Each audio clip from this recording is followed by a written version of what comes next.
Hey there, fellow travelers. Mark here with Wolters World, and today we're in Paris, and yes, that is the Eiffel Tower poking up over the horizon over there, and you've got the Ferris wheel over here, at the Tuileries Gardens, and we're walking through here, heading down to the Louvre to see the three big museum points there. And what we're going to do today is answer some of the questions from some of our fans. And here in France, you notice that not a lot of people speak English, very well and stuff like that, but there are people that speak English, and a lot of people have asked, Mark, how do I get a job teaching English abroad? Because I hear a lot of people say, oh, one of the good things about, being able to travel the world is, oh, I could just go teach English in Korea or someplace else.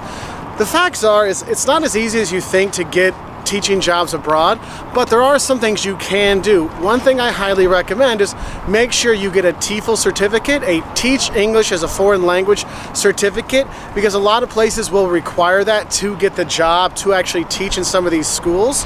Also, if you're looking to get a visa in order to go to those countries, they might require some kind of education proving that you can teach English, because just because you can speak English doesn't mean you can teach it very well, okay?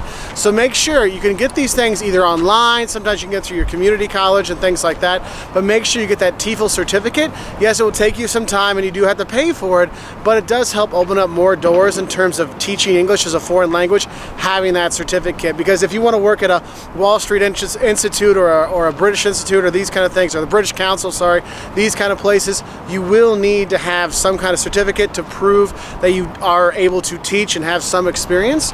Now, having said that, you're not necessarily have to have it.